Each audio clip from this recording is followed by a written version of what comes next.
What if there was a way to get 50 to 100 leads in the next 27 days?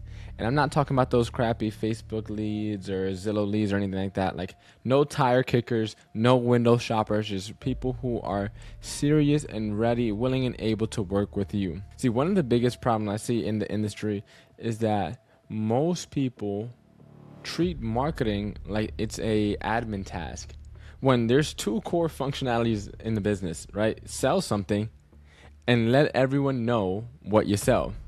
And so marketing might be one of the most important functions in your business, because if no one knows what you sell, then no one will be able to work with you. And because most people don't know how to market, they struggle finding, attracting quality leads month in, month out. And so in this video, I'm going to show you the exact strategy that I'm doubling down on in 2026 and beyond. And it's going to show you how you can generate, again, 50 to 100 leads in the next 27 days, even if you're not tech savvy, even if you don't think it's possible. Like, this works for everyone, no matter what stage of business you are at. So let's get into how I found this strategy. So about 5 years ago now, I got my real estate license. 2 weeks after turning 20, I was licensed with Keller Williams. And at that time period, I had the idea that I could become the rookie of the year. I was doing math, and I was what you call a spreadsheet millionaire. Right? At the average price point in my area is about 800,000. I started doing the numbers and I'm like, man, I sell 4 houses and I'm making 6 figures as a 20-year-old still living in his grandparents' house. So I started joining as much real estate groups as I could to try and expedite that process and get into production as fast as possible. I ended up finding this one group called Early Birds Talking Real Estate, and one day they were talking about social media. And I was like, this is my time to shine. I finally have a topic that I can share something about. And so I made a quick Facebook post with 5 simple tips about social media. And that post ended up hitting it off, and a bunch of people were engaging.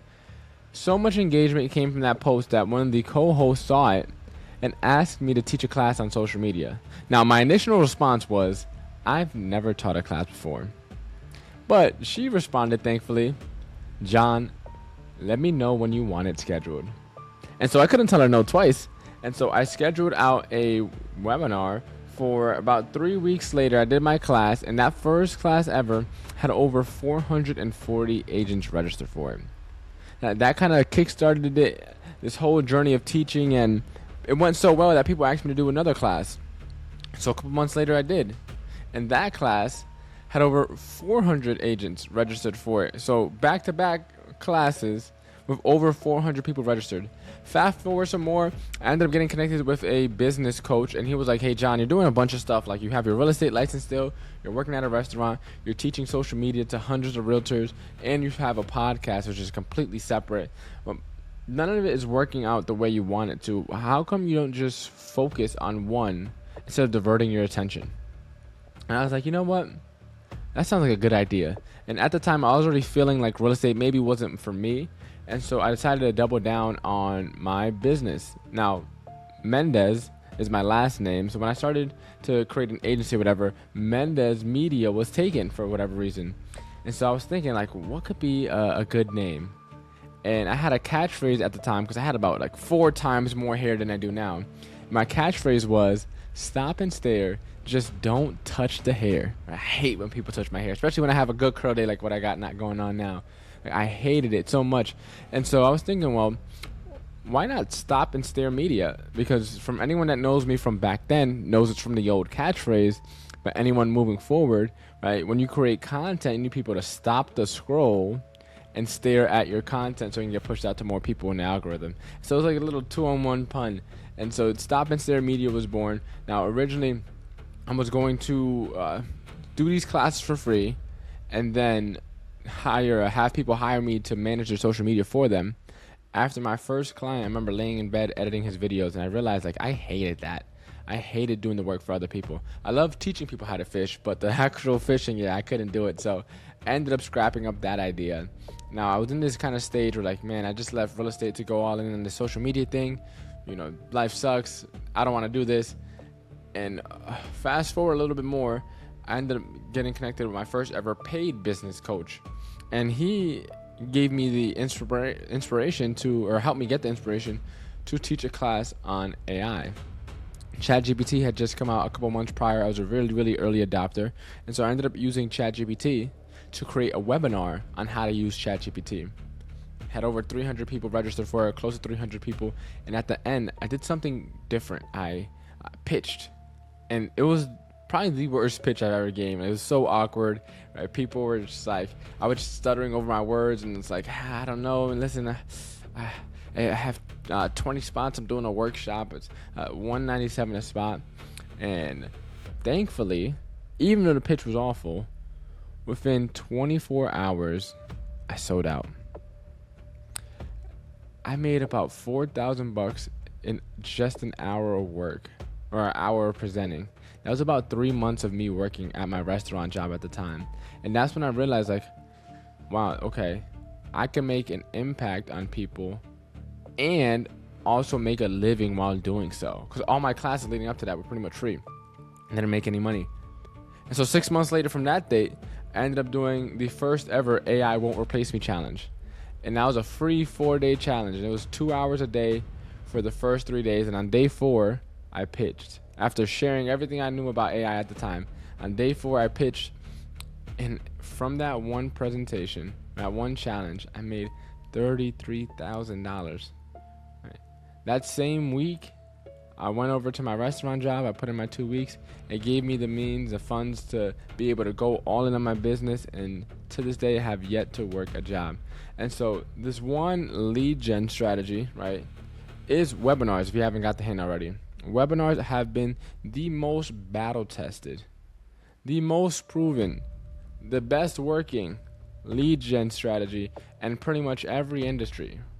Like there's not an industry that you can name where there isn't someone that's done a successful webinar. And this one strategy, webinars, has probably birthed more millionaires than any other lead gen combined. It's like the LeBron James of all lead gen strategies, right? It's the greatest ever. And so that's what I want to share with you guys today.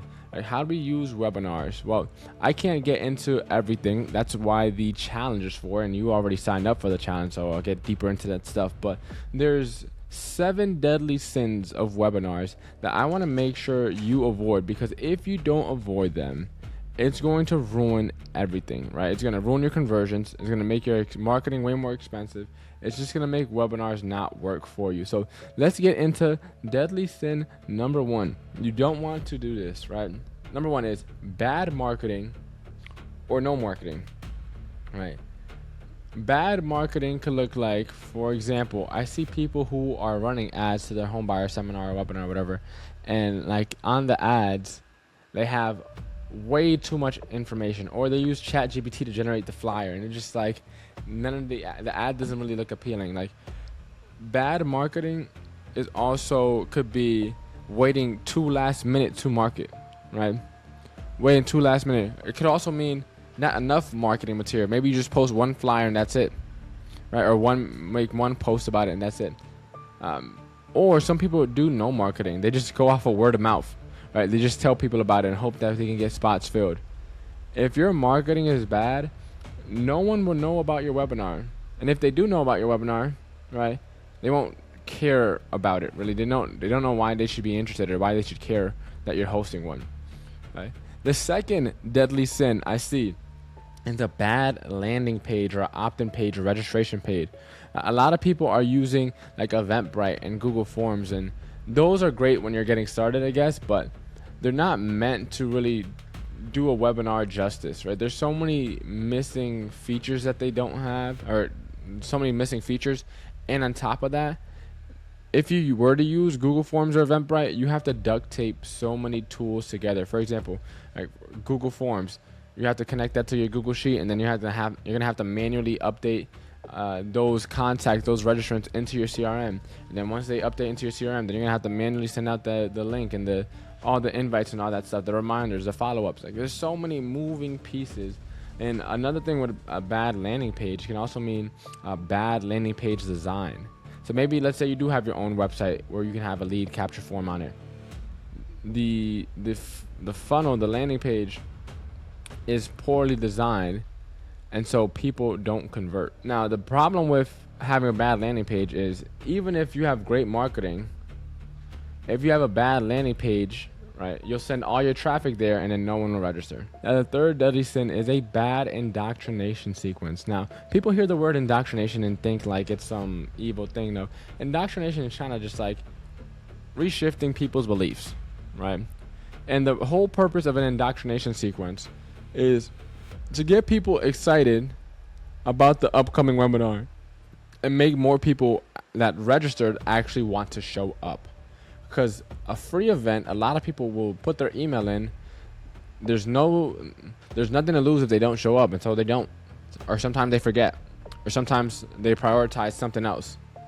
And so an indoctrination sequence is pretty much just a series of touches. It could be emails, it could be DMs, it could be text, SMS text, it could be calls, right? But just a series of touches leading up to your webinar to help remind and excite people about the webinar and make them really want to show up. If you don't have a good indoctrination sequence in place, you will have a very, very low show rate. So even if you have great marketing and everyone knows about it, and then you need a great registration page and you get a bunch of people to sign up, if you don't have a good indoctrination sequence, a lot of people will forget to show up. Now, the next deadly sin is a bad presentation. The biggest, and I call this the cardinal sin of presenting, is the biggest thing that you could do on a webinar that'll ruin everything for you is overteach. Most people, what they do is that they put a book's worth of information into an hour-long presentation. And like most realtors I know, they're doing a webinar with multiple vendor partners. And so all their vendor partners will put a book's worth of information into their portion of the presentation. And it leaves attendees overwhelmed, meaning the information was too complex, or overloaded, meaning there was just too much information, right? The quantity of information was too vast for someone to grasp. Or sometimes both, overwhelmed and overloaded. And both of these things leave attendees with analysis paralysis. Right? There's too much information or too complex of information for them to take action. It's just brain is kind of just like shutting down. And that is one of the worst things that you could do, because most of these people probably would work with you, especially if you're delivering valuable information. But when you do it incorrectly, clients don't feel empowered to take action. They feel like they have to take a second. They have to take a break. They need some time to sit with all the information and let it decompress. Right? Your goal of a webinar isn't to teach. It's not to educate. It's not to inform. The sole goal of a webinar is to plant belief. Because if you can get someone to believe what you believe, then they're most likely do what you want them to do. Right? And there's something called the big domino statement, right? Right. The big domino statement pretty much goes something along the lines: if you can get your target audience to believe that a certain method, right, their desire is only attainable through a certain method, and that certain method can only be done if they invest in your program, then all sales objections become irrelevant, and they must invest with you. Right. So they have to believe that your thing can get them the result that they want. Right. And the best way and only way to get it is working with you. So even if you have great marketing and everyone knows about your presentation or your webinar, and you got a great landing page and everyone signs up, and then you have a great indoctrination sequence and everyone shows up, and you have all your attendees on your presentation, if your presentation sucks, people will leave early, or they'll stay to the end, but they just won't work with you, right? And we don't want that to happen. Which brings us right into deadly sin number 5. So after you deliver your presentation, then it is time for you to pitch next steps. Now, sometimes it could be a paid program. Sometimes it could be just book an appointment, and on the appointment you mention your paid program. It doesn't matter what you're pitching, but how you pitch pretty much determines how well the presentation will go. And on your webinar, there's a weird little transitionary period that most people don't know how to transition from. Like the moment when you go from teaching to pitching, right? There's a weird little phase right there that if you do incorrectly, you will lose trust with everyone in attendance. And now what most people do is after the presentation is over, they either won't pitch or they'll just get right into pitching. But the one missing piece that you need is asking people permission to pitch. Before you get into what you're selling, ask people, hey, I created something for you guys. Is it okay if I spend 5 minutes, 10 minutes, 15 minutes going over it? Because I think it'll help you implement what we covered today. If you don't ask that question or something similar, right, people will lose trust in you because it's like, oh, this is just another little presentation disguised, a sales presentation disguised as a webinar or whatever, a class. So even if you have the best marketing and everyone knows about your webinar, you have the best registration page and everyone sign up, you have the best indoctrination sequence and everyone shows up, you have the best presentation, everyone feels empowered, but your pitch is awful, no one will take the next steps. So you gotta make sure you spend some time crafting a solid pitch. Now, deadly sin number 6 is bad follow-up. A lot of people after the webinar is over, they don't have any sort of follow-up sequence, and what's missing, it's called an open cart sequence. Now, an open cart sequence is pretty much open cart, meaning like the period of time that your offer is available. Right now, some of you, like let's say you're a real estate agent, right? You can take on clients whenever for the most part, as long as you're not like being overworked and you have bandwidth. But like for a real estate agent, you're not gonna say, hey, I can't take on any more clients for the rest of the quarter, right? They know that there's no real like scarcity there. For example, if there's 10 shoes, they know after the shoes are done, you're done. Or let's say there's a Black Friday sale, they know after Black Friday is over, you're done. And so like, but when you have an offer, let's say there's bonuses attached, you can take away those bonuses or stuff like that to give some urgency. Let's say you do a webinar on a Thursday, you say, hey, if you don't book a call by Monday, or if you don't sign up for my program by Monday, yes, you can still join, or yes, you can still work with me, or yes, I'll still help you, but you'll lose the opportunity to get all these bonuses that I kind of put alongside the offer that you can only get today. Right? So when you have a good open cart sequence, it helps people who are on the fence decide. Some people need that extra push, and urgency and scarcity are two psychological emotions or whatever that help kind of push people over the fence. And so if you have great marketing, right, and everyone knows about your webinar, you have a great registration page, everyone signs up, you have a great indoctrination sequence so everyone shows up, a great presentation so everyone pays attention and feels empowered, and a great pitch so people take you up on the offer on the webinar, right? If you don't have a good follow-up sequence, a good open cart sequence, you're probably going to be missing out on another 50% of potential clients. So let's say you get 5 people on a webinar, they say you usually get another 5 if you have a solid open cart sequence from your open cart sequence. So let's say you make $100 per client, whatever, right? You make 500 on the webinar, and then if you don't have an open cart sequence in place, you'll miss out on a potential $500. So just from having a follow-up sequence, we'll get another half of conversions pretty much for you. So make sure that you're following up. And then 7 deadly sins. Number 7, the final deadly sin, is bad presenter. Right? A lot of people think that just because they are successful, that they can go and start teaching other people.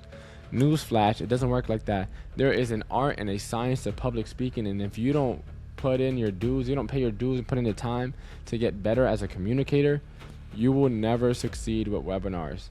Right? There is a lot of work that goes into crafting a presentation, right? Knowing how to deliver a message, knowing how to engage with the audience, especially if you're doing this live. Like, there's so much that goes into it, especially virtually, right?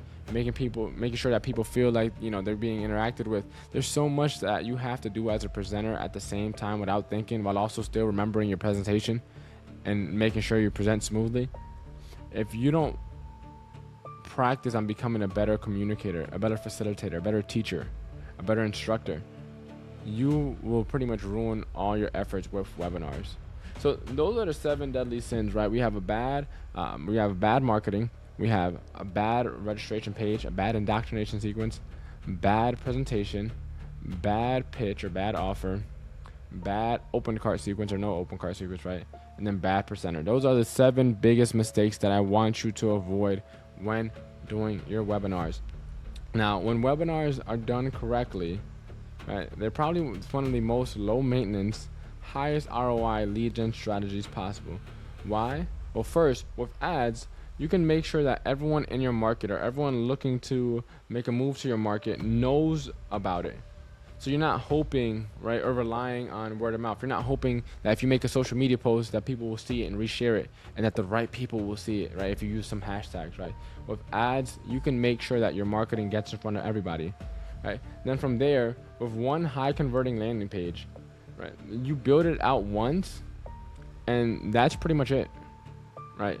The only thing you have to change on the landing page when you do the next webinar is maybe the date.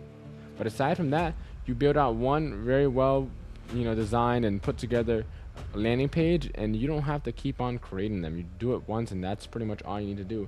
And that'll then get people to actually register and sign up, and it'll boost your perceived authority, right? If you're just sending people to a Google form, it looks like this is kind of your first time doing it. But if you're sending people to a well put together funnel, like, people are gonna see them and be like, okay, this person's legit, right? The third thing is, with a solid reminder sequence, a solid indoctrination sequence, again, you write that out once, and then every time you do another webinar, the only thing you have to change is the link for the call. That's it. But for the most part, your indoctrination sequence stays exactly the same. The only thing you're changing is maybe the Zoom link and the date. That's pretty much it. And the fourth good thing about webinars is, with one good presentation, right, clients will feel informed and empowered, right? And you can repeat it over and over again. There's so many people who think they have to create a brand new presentation every single time. It's like, no, create one really good presentation and ride that out for as long as possible, and just get new people to sign up for the presentation, right? Creating a good presentation takes a lot of time, effort, thought. Do not screw it up and restart each week by creating a brand new presentation. No, create one good presentation, and then after each webinar, refine it, make it better, make tweaks, make improvement, take out stuff that you think wasn't necessary, didn't add value or as much value, right? And then find new people to present that webinar to. All right. The next reason that webinars are great is because of one good offer, right? Those attendees will turn into booked appointments, or paying clients, right? One good offer will make people take action. And then the next reason is, with one good open cart sequence, you can literally double your conversions. And again, with the open cart sequence, you write it once, and then the automations are set for you. And then each week, each time you do the webinar, you just reuse the same open cart sequence. So a lot of this stuff will take a lot of work to do, right? Building out your presentation, creating your ads, your creative for your ads, right? Send that up, right? Building out your webinar funnel, building out your open cart sequence, right? Creating your offer.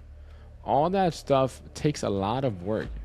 But the beauty of webinars is that it's all front loaded, right? All the work for the most part is front loaded. And so that is two really good benefits to that. The first is, because there's so much work up front, most people won't ever do it. Most people won't ever take the work to create a really good webinar. All right? They'll just be mediocre forever. And so that means your competition will be way, way, way smaller.